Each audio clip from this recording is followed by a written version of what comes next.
eran los anteriores, ahora Martín nos va a explicar bien eso. Sin embargo, la inflación o la proyección de la inflación es muy preocupante, el desempleo, el aumento de la pobreza. Martín, ¿cuáles son los últimos datos? Contanos. Sí, tal cual, Hugo. Hay recuperación, por un lado, de la actividad de la industria, que crece al 4,9 interanual en el último mes del año. Hay recuperación de la actividad de la construcción, un poco extraña, porque en realidad es una construcción privada, de refacciones.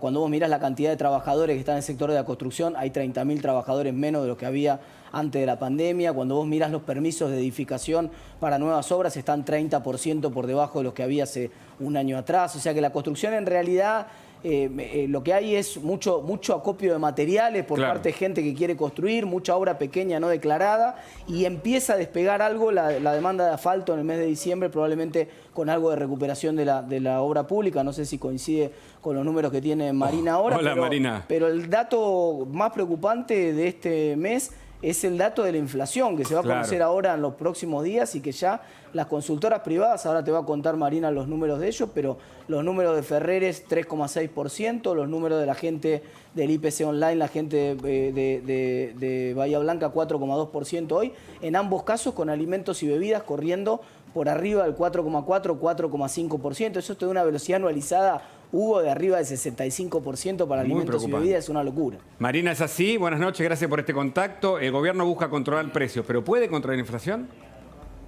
¿Qué tal? ¿Cómo les va? Buenas noches. Buenas noches. A ver, Argentina viene con una tasa de inflación alta, mucho más alta que el resto de la región. Te diría que desde el año 2007 en adelante, ubicada en la zona del 20 y pico %. Había dos anclas, eran el dólar y las tarifas. Cada vez que se quisieron remover esas dos anclas, en 2014, en 2016, lo que tuviste fue un pico inflacionario que se fue a la zona del 40, y a partir de 2018 Argentina, a mi juicio, cambió de régimen inflacionario, entró en un ritmo de inflación en la zona del 50, 2018, 2019. 2020 la inflación baja al 36%, pero con dos velocidades. Una velocidad en abril y mayo, donde la inflación iba al 1,5% mensual, que es un ritmo del 20% anualizado, y una tasa de inflación de diciembre y en lo que va de enero del 4%, de cuando lo analizás estás en la zona del 50-60%, que es el ritmo al cual estás metido.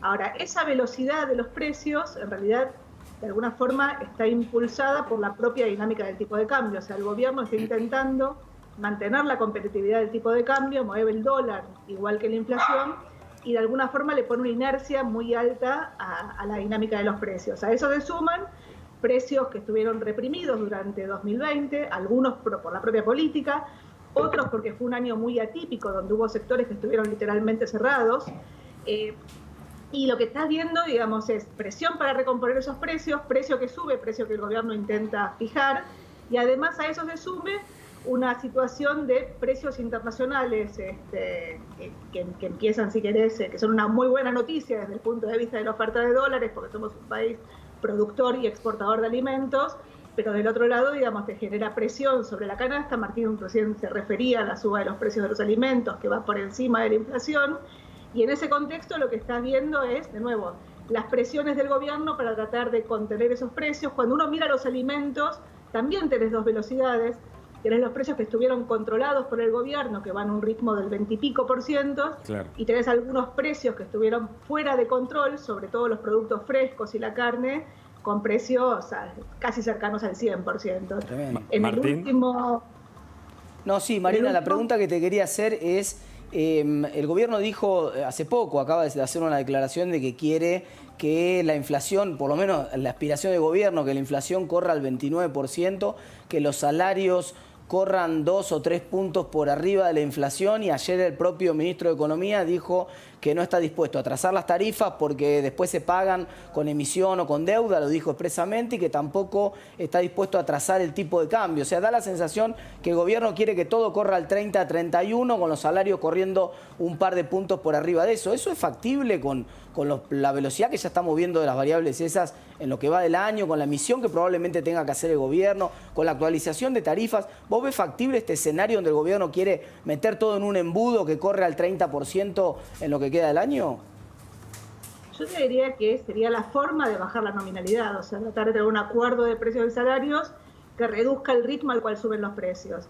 El problema es que tenés precios que están rezagados y que pujan por subir por encima de los otros, y al mismo tiempo, de nuevo, lo que tenés es, por un lado, el tipo de cambio que está corriendo prácticamente al doble que ese 30% que el gobierno se fija. En los últimos días el Banco Central empezó a moderar la tasa de devaluación. Hay que ver dónde la pone, pero el problema de nuevo es que vos tenés un tipo de cambio oficial y tenés un tipo de cambio paralelo. Digo, claro. Si vos moderás el ritmo de devaluación del tipo de cambio oficial, seguís metiendo presión sobre la brecha cambiaria. Entonces, la verdad es que requerís una consistencia entre el programa fiscal, financiero y el programa monetario. El problema es que ese programa fiscal incluye también la propia dinámica de los precios, porque si vos atrasás las tarifas para tratar de mejorar el salario, atrasás las tarifas, aumentás la cuenta de subsidios y lo paga el gobierno y eso te genera, digamos, una mayor presión fiscal. Entonces, la verdad es que lo que requerís es una consistencia, digamos, de la política económica que es difícil consistirla con este intento, digamos, de los años electorales, que lo vimos siempre, de que el salario le gana a la inflación. Si uno mira la dinámica de los salarios, el salario le ganó a la inflación sistemáticamente entre el 2006 y el 2011, salvo el 2009, todos los demás años el salario subió sistemáticamente por arriba de la inflación. La suba del salario real fue de cerca del 50% en esos años, y de alguna forma en los primeros años el salario era visto como un dinamizador de la demanda, en los últimos años era visto como un problema de costos. Para compensar esos costos, el gobierno fue cerrando la economía y usó esas dos anclas que mencionaba antes, el dólar y las tarifas. Cada vez que las quisiste mover, te empezaste a comprar los problemas. A diferencia, digamos, de, si querés, 2015, a principios de 2020, antes de la pandemia, como contracara del ajuste macroeconómico que se hizo en los dos últimos años del gobierno de Macri por las malas, o sea, cuando se corta el crédito y el dólar pasa de 20 a 60, casi sin escalas, o con escalas, para decirlo de otra forma, como consecuencia de eso, vos lo que tuviste fue una corrección de precios. O sea, el arranque de este gobierno, vos tenías, yo decía que tenías los palitos en fila, o sea, tenías los precios relativos relativamente alineados, y si vos tenías eso, tenías la posibilidad de dar una señal fiscal para una macroeconomía que había hecho el ajuste del sector externo, vos tenías margen para hacer esto que estás diciendo vos, de tratar de ir a un acuerdo de precios y salarios que te reduzca la nominalidad. Claro. El problema es que no tenés consistencia fiscal. El problema es que estás financiando el agujero fiscal. Y Marina y Martín, y la economía se achica, y hoy Jorge Todesca habló de la posible suba de retenciones. Cecilia Todesca, perdón. Cecilia Todesca. A ver, de nuevo, cuando vos querés desacoplar los precios internacionales de los precios locales, las retenciones son un instrumento. Se usaron en 2002 con la devaluación, digamos, para tratar de limitar el traslado a precio de la devaluación. Después se usaron durante el gobierno kirchnerista, se sacaron con Macri, se volvieron a poner, digamos, después de la devaluación, y es una forma de desacoplar precios internacionales de los locales. El problema es que vos en Argentina ya tenés retenciones, y el segundo problema, que para mí es el más grave, es la brecha. Entonces, hoy lo que vos tenés es un productor de soja, digamos, si querés, que recibe un dólar de 60 pesos contra un dólar oficial de 86, contra una brecha de 152. Entonces, recibe un 45% del precio. Entonces, si vos querés ponerle retenciones sobre la brecha y sobre las retenciones que tenés, digo, lo más probable es que te generes de nuevo un conflicto interno como el que te generaste cuando anunciaste que ibas a frenar las exportaciones de maíz en diciembre para limitar el precio de los, ¿no?, digamos, de los insumos de la producción cárnica, de la producción de alimentos. La verdad es que, de nuevo, con la brecha es muy difícil hacer política económica. El problema es que la brecha, de alguna forma, es la resultante de esa inconsistencia, si querés, fiscal, financiera y monetaria, que por un lado es fiscal, de nuevo, en un mundo donde todos los países tienen déficit fiscal. El problema de Argentina es que no tiene crédito y no tiene moneda, pero además el problema es que, a pesar de haber reestructurado la deuda y de no tener prácticamente un perfil de vencimientos complicado en los próximos años, sacando, si querés, el Fondo Monetario con el que tenés que sentarte a negociar, los bonos argentinos valen solamente 35 mangos. Entonces, con estos precios de los bonos, bueno, digo, la presión sobre la brecha sigue estando. Entonces es como una sábana corta, digo, cuando querés resolver una cosa se te desacopla la otra, y así es como está yendo, digamos. El margen para estabilizar sigue estando.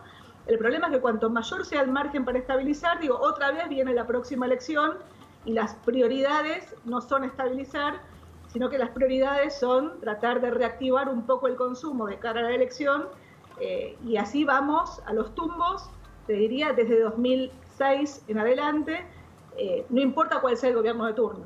Marina Dal Poyetto, muchas gracias por este contacto, muy amable. No, gracias por llamar. Bueno, seguimos. Ahora en la mesa, aquí en La Nación, está el DIPI. Ya lo saludamos.